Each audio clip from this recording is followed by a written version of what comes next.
বলিহারি বলিহারি যায় ভক্ত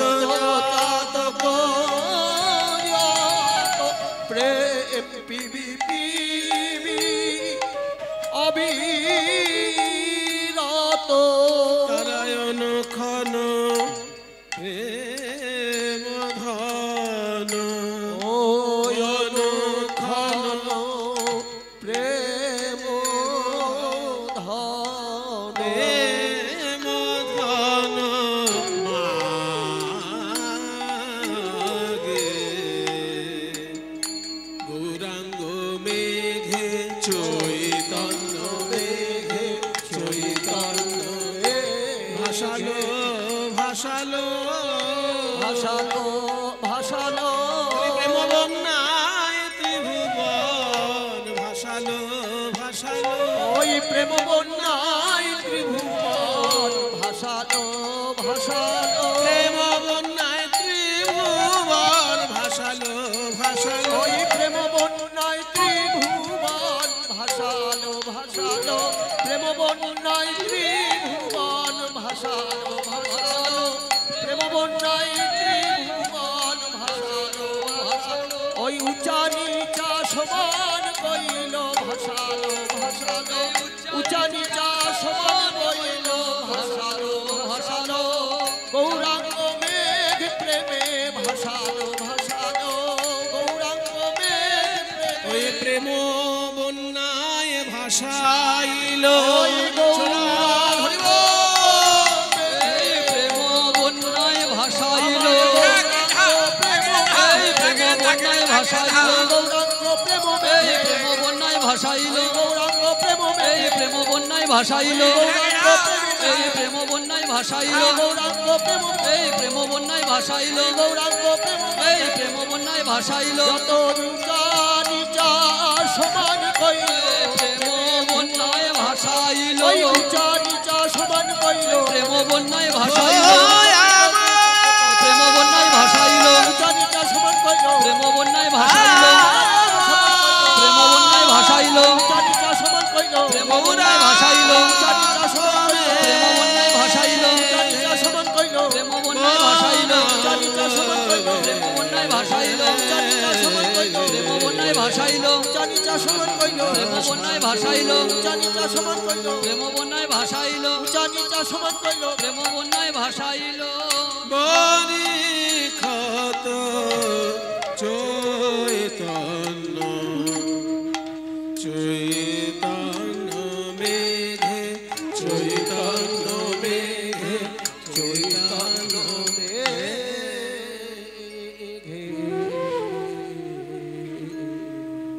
জয় নিতাই। উপস্থিত সকল গৌর গোবিন্দ অনুরাগী ভক্তবৃন্দ সবার শ্রীচরণে আমার কোটি কোটি দণ্ডবত প্রণাম। আজ আমরা সকলে সমবেত হয়েছি ভুবন মঙ্গল হরি সংকীর্তনের রস আস্বাদন করার জন্য। এই যে অঞ্চল, এই অঞ্চলে আমি প্রায় 25-30 বছর আগে বেশ কয়েকবার কীর্তন গাইতে এসেছিলাম। এইখানেই এই আশেপাশেই কৃপাসিন্ধু মণ্ডল বলে কোনো একজন ভক্তের বাড়িতে, সর্দার কৃপাসিন্ধু সর্দার, তার বাড়িতে কীর্তনের আসর হতো। খুব ভালো মানুষ, খুব মনোযোগ দিয়ে খুব ভক্তি সহকারে কীর্তনের অনুষ্ঠান করাতেন। এবং দক্ষিণ 24 পরগনায় যত গায়ক আছেন তাদের মধ্যে একজন বিশিষ্ট গায়ক কৃষ্ণপদ হালদার, তার বাবার সঙ্গে ওইখানে আমার প্রথম আলাপ হয়েছিল। তিনিও খুব ভালো কীর্তন গান পরিবেশন করতেন, কৃষ্ণপদ হালদারের বাবা। হ্যাঁ, আচ্ছা। তো তিনি গৌরাঙ্গ লীলা, ভক্তলীলা খুব সুন্দর পরিবেশন করতেন। তা 25-30 বছর আগের কথা বলছি। সেই সময়কার যারা শ্রোতা আছেন, এই তো অনেকেই আছেন দেখছি সেই সময়কার শ্রোতা, তারা উপলব্ধি করছেন, আর যারা অল্প বয়সের শ্রোতা তারা দেখছে যে আমরা যেমন কীর্তন শুনতে ভালোবাসি, আমাদের যারা কাকা জ্যাঠা তারাও কিভাবে তখন কীর্তন শুনতেন। তা সেই কৃপাসিন্ধু বাবুর বাড়িতে বেশ কয়েক বছর আসার সুযোগ হয়েছিল। সে অনেক কাল আগের কথা বলছি, 25-30 বছর আগের কথা বলছি। তার মধ্যে আর সাধারণত আমি আশেপাশে আসতে পারিনি, কিন্তু যিনি আমাকে এইখানে নিমন্ত্রণ করেছেন তিনি নিজে একজন কীর্তন গায়ক, সুজিত বাবু, যার পরিচালনায় আপনারা সকলে মিলে সহযোগিতা করে এত বড় কীর্তনের অনুষ্ঠানের ব্যবস্থা করেছেন। তার এত আন্তরিকতা, তার যে বাসস্থান আপনারা দেখেছেন, তাকে আপনারা সবাই চেনেন, কিন্তু তিনি মনে প্রাণে ভালোবাসেন ভগবানের গুণগান। তাই কত বড় বড় গায়ককে নিমন্ত্রণ করে তিনি এইভাবে কীর্তন পরিবেশন করাচ্ছেন। আপনাদের সকলের আশীর্বাদ যেন তার উপর ঝরে পড়ে। সে, তার ভাই, তার পরিবারের সবাই এক সূত্রে বাঁধা এই কীর্তন গানের জন্য, এবং তিনি একা নন, আপনারা সকলে তার সঙ্গে আছেন বলেই এত সুন্দর একটি কীর্তনের রূপ দান করা সম্ভব হয়েছে। সবাই মিলে আপনারা আশীর্বাদ করবেন। তিনি যেভাবে ভক্তি সহকারে কীর্তন গান পরিবেশন করেন এবং যেভাবে তিনি কীর্তন গান ভালোবাসেন, এই ভালোবাসা, তার এই শ্রদ্ধা ভক্তি সমস্ত যেন প্রাণ গোবিন্দের চরণে পৌঁছায়। স্বয়ং গোবিন্দ যেন তাকে কৃপা করেন প্রাণ ভরে, তার পরিবার, তার গ্রামের সবাই যেন সেই কৃপা লাভ করে। সবাই মিলে একবার এই গ্রামের মঙ্গল কামনায় দুটি বাহু তুলে একবার হরিবোল উলুধ্বনি। নিতাই গৌর প্রেমানন্দে হরিবোল হরিবোল হরিবোল হরিবোল। খুব সুন্দর মায়েরা এত সুন্দর উলুধ্বনি দিলেন। মায়েদেরকেও আমি বিশেষ করে সম্মান জানাই, উপস্থিত সকলকেই আমি প্রণাম জানাই। যে পদটি আমি শুরু করেছি, এই পদটিতে একটা সুন্দর কথা বলা হয়েছে। বলছে অখিল ভুবন ভরি। অখিল মানে কি? খিল মানে অবশিষ্ট। খিল মানে আমরা বাঙালিরা সাধারণত দরজার খিল বুঝি, এই দরজায় খিল দিয়ে দেয়, তাই না? দরজায় খিল দেওয়াকে আমরা খিল বলি, কিন্তু সংস্কৃত ভাষায় খিল শব্দের অর্থ হচ্ছে অবশিষ্ট। বাকি যেটুকু আছে খিল। ওই জন্য দেখবেন মহাভারতের একটা অংশের নাম খিল হরিবংশ আছে কিনা? যারা একটু বইপত্র পড়তে ভালোবাসেন তারা জানেন যে মহাভারতের যে অবশিষ্ট অংশ, সেই গ্রন্থটির নাম হচ্ছে খিল হরিবংশ। তাহলে খিল কথাটার মানে কি? খিল মানে হচ্ছে অবশিষ্ট, অর্থাৎ মহাভারতের কথা সম্পূর্ণ হবার পর যেটুকু অবশিষ্ট ছিল সেইটুকু এই শাস্ত্রের মধ্যে পাওয়া যাবে। তাই হরিবংশ মানে হরির বংশ, অর্থাৎ শ্রীকৃষ্ণের লীলা কাহিনী সেইখানে বর্ণনা হবে। সেই বিষয়টা কেমন না মহাভারতের অবশিষ্ট অংশ, ওই জন্য তাকে বলা হয় খিল হরিবংশ।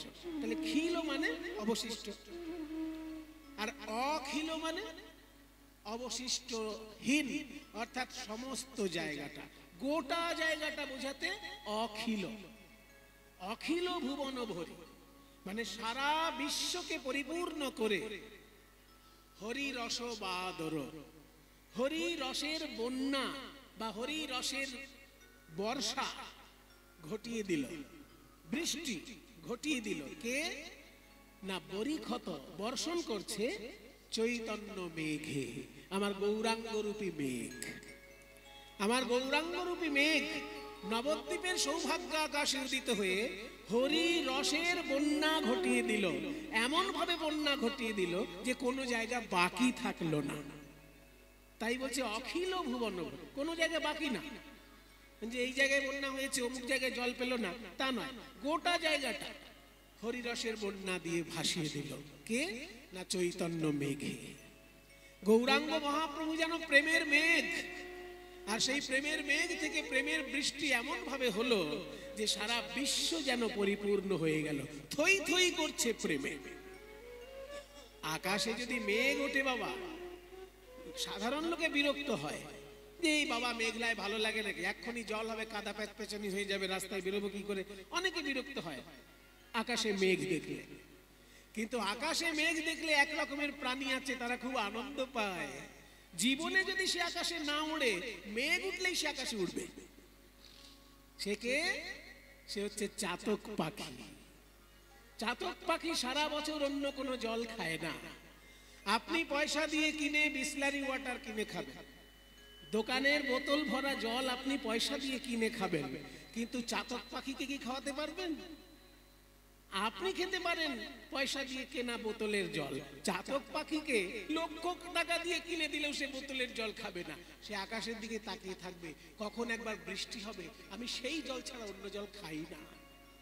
তাই গৌরাঙ্গ মহাপ্রভু রূপী মেঘ যখনই আকাশে উদয় হলো, অমনি ভকত চাতক যত, ভক্ত রূপী চাতক পাখি যারা, সেই প্রেম পিবি পিবি অবিরত। ওই ভক্ত চাতক যত, প্রেম পিবি পিবি অবিরত। তারাই অনুক্ষণ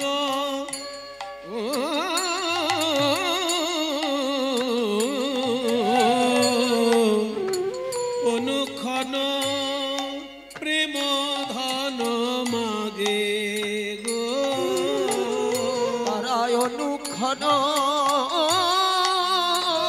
প্রেম ধন মাগে গো। তাদের পিপাসা মেটে না, পিপাসা মেটে না, দিবানিশি প্রেম পান করেও পিপাসা মেটে না। দিবানিশি প্রেম পান করেও পিপাসা মেটে না। দিবানিশি প্রেম পান করেও তাদের পিপাসা মেটে না। এটা হচ্ছে চাতক পাখির লক্ষণ। বাবা, ভক্ত যারা হয় তাদের পিপাসা কখনো মেটে না, দিনের পর দিন তারা বেড়েই চলে পিপাসা। এই যে আপনারা কতক্ষণ ধরে কীর্তন শুনছেন, বারবার শুনছেন, একের পর এক গায়ক গান গেয়েই চলেছে, কিন্তু আপনারা যারা অনুরাগী মানুষ, পিপাসা তাদের মেটে না।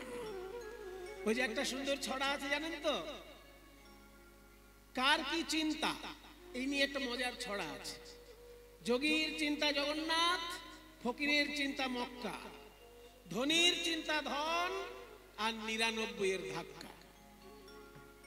মানে যোগীর চিন্তা জগন্নাথ, যোগী বাবা ভাবে যে আমি কবে একবার রথযাত্রায় গিয়ে জগন্নাথের রথের দড়ি ধরে টানবো, আমার মুক্তি লাভ হবে। কাজে যোগীর চিন্তা জগন্নাথ। আর ফকিরের চিন্তা, ফকির বাবা ভাবে যে লোকে যদি আমাকে 1 টাকা ভিক্ষা দেয়, আমি 8 আনা খাবো আর 8 আনা জমিয়ে রাখবো। যদি 10 টাকা ভিক্ষা দেয়, আমি 5 টাকা খাবো, 5 টাকা জমিয়ে রাখবো। কেন না, জীবনে একবার অন্তত আমাকে হজ করার জন্য মক্কায় যেতে হবে। তাহলে ফকির বাবা সারা বছর ভিক্ষা করছে, কিন্তু তার চিন্তা কবে একবার জীবনে মক্কায় যাব। তাহলে যোগীর চিন্তা জগন্নাথ, ফকিরের চিন্তা মক্কা। আর ধনীর চিন্তা ধন। যে দেখবেন খুব টাকা পয়সা ভালোবাসে আর অন্য কিছু ভালোবাসে না। কিছু কিছু মানুষ আছেন যারা টাকা পয়সাও ভালোবাসেন, অন্য কিছুও ভালোবাসেন, কিন্তু এমন কিছু লোক আছে টাকা পয়সা ছাড়া অন্য কিছুই ভালোবাসে না। তাদের অবস্থাটা কি হয়? তাদের অবস্থাটা হয় ধনীর চিন্তা ধন আর 99 এর ধাক্কা। মানে ধনী লোকের 99তেই সারা জীবন আটকে থাকে, তাদের 99 কোনোদিন 100 হয় না। মানে কোন ধনী লোক যদি 1 কোটি টাকা জমায়, সে ভাবে 1 কোটি টাকা আবার একটা টাকা হলো, ওটা 10 কোটি হলে ভালো হয়। যেই 10 কোটি হলো, 10 কোটিটা কি হবে, যা দাম বাড়ছে জিনিসের, ওটা 100 কোটি হলে ভালো হয়। তার মানে তার 1 কোটিতেও অভাব, 10 কোটিতেও অভাব, 100 কোটিতেও অভাব। তার মানে তার 99 কোনোদিন 100 হচ্ছে না। তাই বলছে ধনীর চিন্তা ধন আর 99 এর ধাক্কা। মানে ধনী লোকের 99 কখনো 100 হতে চায় না, যতই পয়সা জমা তার 99 থেকে যায়। এটা কিন্তু ভালো লক্ষণ, আমি বলবো কিন্তু এটা ভালো লক্ষণ। কেন বলুন তো? কোন ধনী যদি ভাবে যে আমার যা দরকার ছিল আশা মিটে গেছে, তার কিন্তু আর সমৃদ্ধি হবে না। সমৃদ্ধি বজায় রাখতে গেলে 99টাকেই বাঁচিয়ে রাখতে হবে। যে যে বিষয়ে ধনী সে সেই বিষয়ে 99তে যেন আটকে থাকে, তবে সে আরো এগিয়ে যাবে, তা নাহলে তার এগোনো আর হবে না। যে মনে করুন ভক্তি ধনে ধনী, তারও কিন্তু 99 কোনোদিন 100 হতে চায় না। এই যে আপনাদের মতন কীর্তন অনুরাগী মানুষ যারা, তারা কখনো কি বলেন যে অনেক কীর্তন শুনেছি আর শুনবো না? যতই আপনারা কীর্তন শুনুন না কেন, আপনাদের ভিতরে ওই স্পৃহা কখনো কমে যায় না। কারণ ধনী লোকের ধন যেমন 99তে 100 হয় না, তেমনি প্রেম ধনে ধনী যারা, তাদেরও 99 কোনোদিন 100 হয় না। দেখবেন যারা ভক্ত প্রতি বছর একবার করে বৃন্দাবন যাচ্ছে, এবার আপনি বলবেন তাকে, ও দাদা আপনি তো প্রত্যেক বছর বৃন্দাবন যান, সামনের বছরটা না গেলে হবে না? বলে না ভাই, সামনের বছরও আমাকে যেতে হবে। তারপরের বছর? বলে তারপরের বছরও আমি যাব। তার মানে কি? সে ভক্তি ধনে ধনী, তার ভক্তিটা 99 হয়ে গেছে, কোনোদিন তার 100 হবে না। কারণ সে ভক্তিতে এত আনন্দ পেয়েছে যে সে থামতে শেখেনি, সে শুধু এগিয়ে যেতে শিখেছে। তাই প্রেম ধনে ধনী যারা, তাদেরও 99 কখনো 100 হয় না। দিন রাত গৌরাঙ্গ মেঘ থেকে তারা প্রেম সুধা পান করছে, তবু পিপাসা তাদের মিটছে না, পিপাসা তাদের মিটছে না। আমার গৌরাঙ্গ মেঘের জন্মদিনটা কবে? উমা জন্মদিন দোল পূর্ণিমা। সবাই যেদিনকে রং খেলে সেদিন গৌরাঙ্গ মহাপ্রভু জন্ম নিয়েছেন। কেন না? রং ধরানোর জন্য তিনি এসেছেন। কোন রং? ভক্তির রঙে সকলকে রাঙাবেন বলে তিনি রঙের পূর্ণিমাটা বেছে নিয়েছেন। মানুষের মন বর্ণহীন হয়ে গেছিল সংসারের চাপে পড়ে, কলিযুগের জ্বালায় যন্ত্রণায়, সংসারের বিভীষিকায় প্রত্যেকটি মানুষের মন একেবারে রং শুকিয়ে ফ্যাকাশে হয়ে গেছে। সেই ফ্যাকাশে জীবনটাকে বর্ণে বর্ণে রঞ্জিত করার জন্য ওই রঙের পূর্ণিমার দিন গৌরাঙ্গ মহাপ্রভু এলেন। ফাল্গুনী পূর্ণিমার তিথি, মেঘের জন্ম তিথি। ওই ফাল্গুনী পূর্ণিমার তিথি, মেঘের জন্ম তিথি। পূর্ণিমার দিনে কেন গৌরাঙ্গ জন্মালেন? আগের দিনটাতেও জন্মাতে পারতেন, পরের দিনটাতেও জন্মাতে পারতেন, ঠিক পূর্ণিমাটাই বেছে নিলেন কেন? একটা ছোট্ট হিসেব আপনারা মনে রাখুন মায়েরা, শ্রীকৃষ্ণের জন্মদিন কবে? সবার জানা আছে, তবু বলছি, শ্রীকৃষ্ণের জন্মদিন কবে গো? জন্মাষ্টমী বলে দিলে তো একটা জেনারেল কথা বলা হয়ে গেল। কোন মাসের অষ্টমী? হ্যাঁ, ভাদ্র মাসের কৃষ্ণপক্ষের অষ্টমীতে শ্রীকৃষ্ণের জন্ম। আবার ভাদ্র মাসের এই শুক্লপক্ষের অষ্টমীতে রাধারানীর জন্ম। শ্রীকৃষ্ণের জন্ম অষ্টমী, রাধারানীর জন্ম অষ্টমী। 8 আর 8-এ দুটো অষ্টমী মিলে 16 কলায় পরিপূর্ণ চাঁদ। চাঁদ উদিত হয় পূর্ণিমার দিনে। বলে 8 আর 8 তো 16 হয়, কিন্তু পূর্ণিমার তিথিটা তো 15। অমাবস্যার পরের দিন থেকে চাঁদের তিথি গণনা হয়। তাহলে অমাবস্যার পরের দিন যে চাঁদ উঠলো প্রথম, যদিও সেই চাঁদটা দেখা যায় না, কিন্তু তিথি ধরা হয়। অমাবস্যার পরের দিনটা প্রথম চাঁদের উদয় হয়, কিন্তু সেই চাঁদ দেখা যায় না চোখে, এতই সরু চাঁদ ওঠে যে দেখা যায় না। সেই তিথিটাকে বলা হয় প্রতিপদ। দ্বিতীয় দিনটাকে বলা হয় দ্বিতীয়া, তৃতীয় দিনটাকে বলা হয় তৃতীয়া, চতুর্থী, পঞ্চমী, ষষ্ঠী, সপ্তমী, অষ্টমী, নবমী, একাদশী, দ্বাদশী, ত্রয়োদশী, চতুর্দশী পূর্ণিমা। অমাবস্যার পরের দিন থেকে 15টা দিন ধরে যে পূর্ণিমায় পরিপূর্ণ চাঁদ হয়, এটা কিন্তু পুরোটা পরিপূর্ণ নয়। আকাশের চাঁদ যেটা আমরা দেখি সেটা 15 কলায় পরিপূর্ণ। আমরা কোনোদিনই 16 কলায় পরিপূর্ণ চাঁদ দেখতে পাই না। আকাশে থাকে 15 কলায় পরিপূর্ণ চাঁদ, আর সরু 1 কলা চাঁদ থাকে শিব ঠাকুরের মাথায়। ওইটা হচ্ছে চাঁদের অবশিষ্ট অংশটা, যে অংশটা আপনারা শিব ঠাকুরের মাথায় দেখতে পারবেন। ওই এক খালি সরু চাঁদ, ওই চাঁদটা নিয়ে আকাশের চাঁদের সঙ্গে যদি যুক্ত করা যেত কখনো, তবে পরিপূর্ণ 16 কলায় পরিপূর্ণ চাঁদ। আমরা বলি 16 কলায় পরিপূর্ণ চাঁদ, কিন্তু চোখে আমরা কোনোদিন 16 কলায় পরিপূর্ণ চাঁদ দেখতে পাই না। চোখে আমরা যেটা দেখি সেটা 15 কলায় পরিপূর্ণ চাঁদ, আর 1 কলা চাঁদ রয়েছে শিব ঠাকুরের মাথায়। কিন্তু গৌরাঙ্গ মহাপ্রভু যেহেতু রাধা কৃষ্ণের মিলিত তনু, তাই কৃষ্ণের জন্ম অষ্টমী তিথিতে, রাধারানীর জন্ম অষ্টমী তিথিতে, রাধা কৃষ্ণের মিলিত তনু, তাই পূর্ণিমা তিথিতে গৌরাঙ্গ মহাপ্রভু পরিপূর্ণ চাঁদ রূপে। ফাল্গুনী পূর্ণিমার তিথি মেঘের জনমতি, ওই ফাল্গুনী পূর্ণিমার তিথি মেঘের জনমতি, সেই মেঘে করল বাদর গো, সেই মেঘে গড়ল বাদর গো। বন্যা হলে একটা কি হয় বলুন তো? এই যে আমরা যেখানে দাঁড়িয়ে কীর্তন গাইছি, এটা উঁচু জায়গা, 4 ফুট মতো উঁচু হবে কিনা? আর আপনারা যেখানে কীর্তন শুনছেন নিচু জায়গা, তাহলে এটা উঁচু, ওই আসনটা নিচু। কিন্তু এখানে যদি এক্ষুনি বন্যা হয়, 20 ফুট জল উঠে যায়, তখন কে উঁচুতে আছে আর কে নিচুতে আছে বোঝা যাবে? সব সমান হয়ে যাবে কিনা? তখন এখানে যে থাকবে সেও জলের তলায়, আর ওইখানে যে বসবে সেও জলের তলায়। ঠিক তেমনি গৌরাঙ্গ মহাপ্রভু আসার আগে আমাদের দেশে উঁচু নিচু সমাজ ব্যবস্থা ছিল। ব্রাহ্মণ মানে সে উঁচুতে, কায়স্থ মানে সে মাঝারি জায়গায়, ক্ষত্রিয় বৈশ্য মানে তারাও মাঝারি জায়গায়, শূদ্র মানে সে নিচুতে। এই যে ব্রাহ্মণ উঁচুতে, কায়স্থ মাঝখানে, আর শূদ্র নিচুতে, এই যে উঁচু নিচু বিভাগ, এটা ছিল কখন ছিল? চৈতন্যদেব আসার আগে ছিল।